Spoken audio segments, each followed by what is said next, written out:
डोळे गेले. मग अशा प्रकारचं जे दुःख आहे त्या वाईट करणाऱ्याला, दुर्बुद्धीचा वापर करणाऱ्याला एवढं दुःख आलं हे स्वतः विष्णू सांगू लागलेले आहे. वेळेच्या वेळी अन्न पाणी न मिळे तेने चरफडे मेदिनी पुढे स्वल्पची काळे मरोणी यमसदनी पावली. अहो त्या ऐहिकामध्ये सुद्धा त्याला सुख नाही. ऐहिक ज्याचे धड नाही तयाचे परत्र पुससी काही. अरे ज्याला इथंच प्रपंच करायचा कळत नाही त्याला परमार्थ कधी कळावा. श्रोते हो, प्रपंच करायलाही गबाळ्याचं काम नाही आणि परमार्थ करायलाही गबाळ्याचं काम नाही. तुका म्हणे येते पाहिजे जातीचे ये गबाळाचे काम नाही. आणि असा जो सूर आहे परमार्थ तो कठीण सुळावरील पोळी निवडे तो बळी विरळा गाडा. जो सूर आहे ना प्रपंच आटोकाट करतो आणि परमार्थही त्या ठिकाणी नेटका करतो, त्यालाच दोन्ही जमतात. आणि अशा निंदकाला किंवा अशा विषयिकाला दोन्हीही जमत नाही, म्हणून त्यांचं चांगलं कधी होत नाही आणि परमार्थ करणाराचं वाईट कधीही होत नाही हे विष्णू सांगू लागले. सहस्र वर्ष ते तर रौरव नरकी राहिली पचत वृक्षी कसर्पादी डंखिती सतत यातना अत्यंत घोर त्या. अहो विष्णू सांगतात, विष्णू वेद म्हणला असं शास्त्र म्हणला असं जाऊ द्या, पण स्वतः मुखानं परमात्मा म्हणतात. ज्या विमलेनं भक्त भक्ती करत असताना त्या भक्ताला अडचणी आणल्या, त्या अडचणी आणल्याबद्दल त्यानं काय केलं की देव झाला पाठी मोरा नसते विघ्न येते घरा. देखत देखत प्रपंचामध्येही दुःख भोगलं आणि इथून मेल्यानंतर पारत्रिकाच्या ठिकाणी रवरव कुंडामध्ये यमानं ढकलून दिलं आणि न रवरव कुंडातून झालं की इच्याच्या आणि त्या इंगळीच्या प्यावामध्ये तिला टाकलं. कारण का अशी जी इंच्यासारखी होती, दुर्जन बुद्धी तिची होती, म्हणून तू जसं इंच्यासारखं वागलीस तसं तुलाही इंच्याच्या प्यावामध्ये.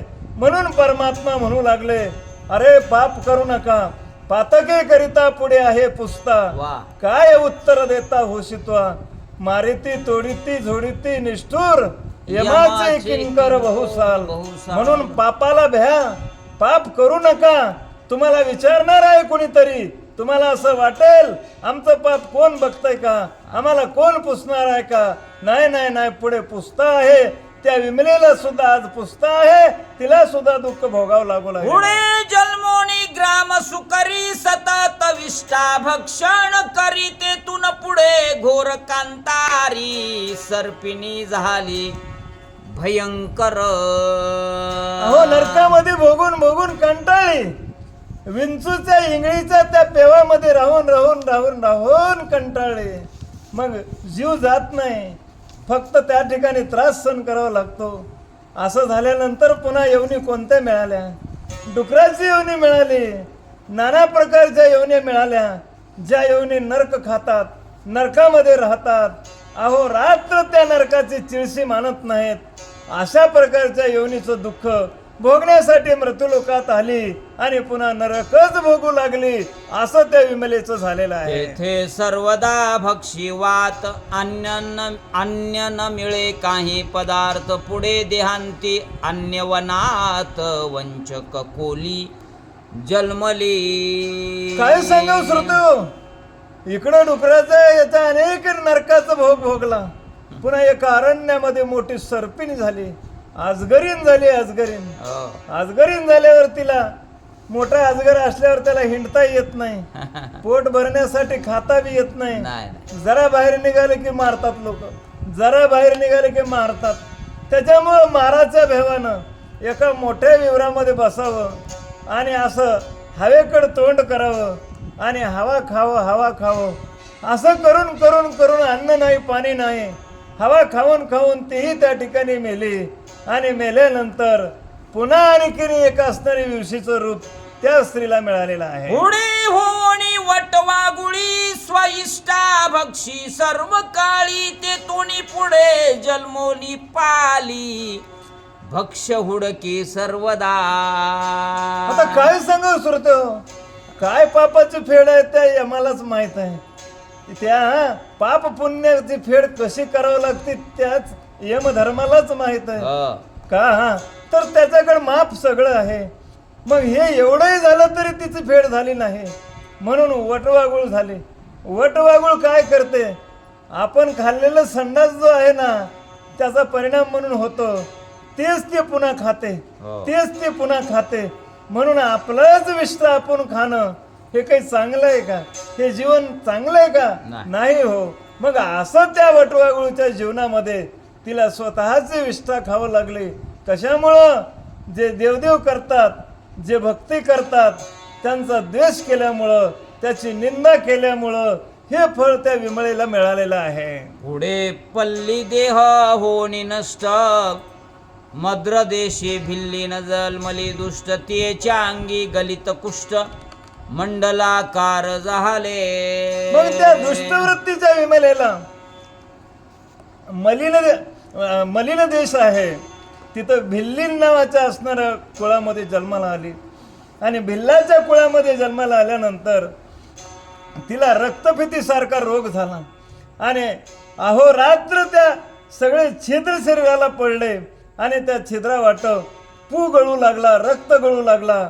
असं वाईट वाईट भोग त्या विमलेला आलेला आहे. ऐसी ती विमला पापिनी दीप विध्वंस पापाचेनी, यह परत्री दिवस रजनी, पापे भोगिती झाली. देवादिदेव विष्णू म्हणतात लक्ष्मीला, अशी जी विमला नावाची पापिनी आहे, रात्रंदिवस तिला पापाचा असणारा भोग भोगावा लागू लागलेला आहे. म्हणून पाप किती आहे, काय आहे? अनंत पापाचे पर्वत आहेत. पर्वताप्रमाणे पातके करणे आणि वज्रलेप होणे अभक्तासी, असा वज्रलेप झालेला पापाचा तिच्या माग आहे. पर्वतासारखे पाप आहेत. तिला फेडता फेडता फेडता फेडता कितीतरी जन्म घ्यावं लागले. हे उदाहरण स्वतः पत्नीला सांगू लागले. आणि सुशीला ती जन्मभर सुख भोगोनिया पार, संतती स्थापुनी भूमीवर पतीसह वैकुंठी पावली. त्या विमलेची गती अशी झाली. लक्ष्मीला म्हणतात देवादिदेव, आणि सुशीला चांगलं वागली. अहो माणसं म्हणतात, ऐक लोकांमध्ये लोकांना ताप दिला आम्हाला. तो ताप नाही, ते बिचारे त्यांचं दुःख भोगतात, स्वतः दुःखी होतात आणि आपलं चांगलं करतात. म्हणून निंदकाचे घर असावे शेजारी, देहाची पासोडी शुद्ध झाली. निंदक असो की महान द्वेषी असो, ते जर शेजारला झाले नक्की आपलं कल्याण आहे असं समजून घ्यावं. म्हणून अशी जी स्थिती त्या विमलेने केली, ती नरकाला गेली. आणि सुशीला नावाची सद्बुद्धिवान होती, ती स्वतः आयुष्यभर पतीच्या सोबत चांगलं राहिली, विनोदानं राहिली, पतीला संतुष्ट ठेवून राहिली. तिचं ऐकही दळ झालं आणि मेल्यावरही मोक्ष पतीला आणि पत्नीला मिळालं, असं पुरुषोत्तम परमात्मा म्हणतात. जे थोनी नाही पुनरावृत्ती, ती तीस मिळाली सायुज्य मुक्ती. ऐशा अधिक मासीच्या दीपाचा ती महिमा से साचार. देवादिदेव विष्णू बोलतात, लक्ष्मी, ज्या ठिकाणी पुनरावृत्ती नाही, अहो ज्या सुखाची होता भेटी, निशेष मावळे दुःख कोटी. वा. या नाव सत्य सुख सृष्टी, येरते चावटी मिथ्यात्वे. ज्या सुखाला सत्य सुख म्हणतात, ज्या मोक्षाला पुनरावृत्ती नाही त्याला मोक्ष म्हणतात, ज्या मोक्षाला सायुज्य म्हणतात, ती सायुज्य नावाचं मोक्ष